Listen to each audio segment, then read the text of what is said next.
For today's video, we're going to be talking about raising the crown or lifting the skirt higher on a tree, and in this case it's going to be the cedar tree behind me, but the same principle applies to both evergreen and deciduous trees.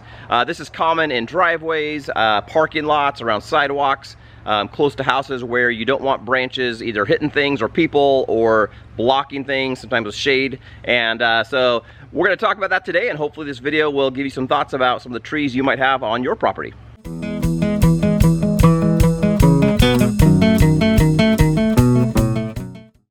So as we dive into this, there is a video I have from a few months ago, if you look back in the collection, that's going to be talking about kind of the thoughts around this. And I've been delaying for months thinking about, is it time to do this? Because while there are many benefits, I'm going to get some space back in the grass, and I can see what's going to be happening in a few years if I don't do this into my grass. It's also creeping into the kind of the shed and the kind of the carport, lawnmower port for tools and things like that. So as it gets wider, it's creeping in there, and it's also blocking light and providing too much shade for some apple trees and some gardening things I have on the far side. So for several reasons, as well as the beauty of the trunk, I want to trim this. Now, with that, I'm losing some privacy in that back part because I can see part of my neighbor's yard and the house and the shed and things like that. So there are some negative parts to that, as well as kind of junk that I like to hide under the tree. That junk is exposed, and so either I have to take care of that junk, or that's a little bit of an eyesore, where before I could just throw stuff under there. In fact, I had to clear out piles of this when I was thinking about this months ago, and I had to do a dump run. Pretty good. I still have bricks and some other things that can be seen under there, so that'll be a negative factor, but it's time. So let me show you some kind of shots of what the tree looks like right now. We'll do a little video of me taking down limbs and see what it looks like at the end. Here is the great big cedar tree. As you can see here in the carport going to the shed, just 2 years ago, all of those branches were pretty much cleared of that carport thing. So just in a matter of 2 years, it's grown, what, 5, 6, 7 feet, and it's going to continue to do that. I've already trimmed back the branches kind of in this lower area. They would have been definitely hitting the shed window there if I didn't trim them back, but it's going to look weird if I let it go like that. So I thought that's one thing, and I do have a lot of junk that was hidden, still some stuff, some pallets, things like that that are behind it. And there's a beautiful trunk that you cannot see. So I'm going to go ahead and raise this. I think I'm going to go about 10 feet. We're going to kind of take a look at this. I'll do a little bit of time, because once you cut it, you do not get those branches back.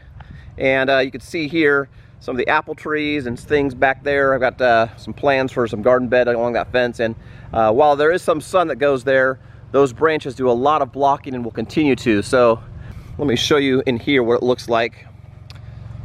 So you can see here just a beautiful trunk. I've already trimmed a couple of the branches back on this side just to see what it's like.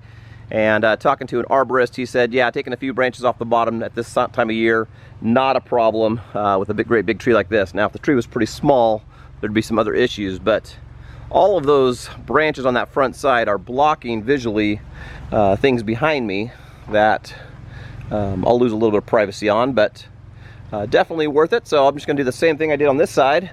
You can see here I went about 10 feet up, and still thinking about a couple of those branches.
Alright, so again, here's the after shot. So you got the tree, and it's about anywhere from 8 to 12 feet or so cleaned up under the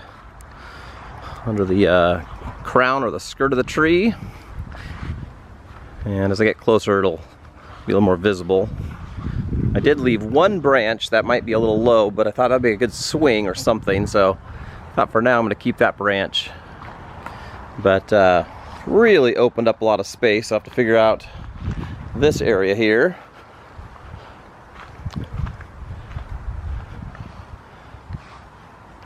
Got some bricks to move, but the visibility, the clearance, quite a difference here. And it'll be fun to watch, or fun to enjoy the trunk of the tree. And the tree is still very much proportionately in a good spot with the higher skirt. So cleaned up the tree, cleaned up myself a little bit, and time to wrap up this video. You can see quite a difference with the clearance. There's a huge amount of space we just gained by having that. I can walk under there, as long as I keep that clean, it looks nice. I gotta do some other work with those bricks, and that fence actually is getting rebuilt, so that'll cover up that little bit of shed you can see from the neighbors. But overall, I'm pretty pleased with it. I've got some things to think about with the work area over there, and should I cover stuff up, or should I make it look nicer, or is that just part of the reality of having a backyard? But overall, I'm pretty pleased. So here I'm standing underneath that branch that was a little lower for a possible future swing or something, but plenty of clearance. Again, if you had a driveway or a sidewalk, it'd be great for walking through, vehicles, that sort of thing. But in this case, really opening up the airflow. I'm able to do a lot more on that back side of the fence with some sunlight getting through there as far as some gardening, whether it's trees or other things. And just overall pleased. There's a little bit of an eyesore I got to deal with over there, but that was already part of the plan, so it's a future project. And again, raising the skirt of the tree or lifting the crown, raising the crown, there's different terminology.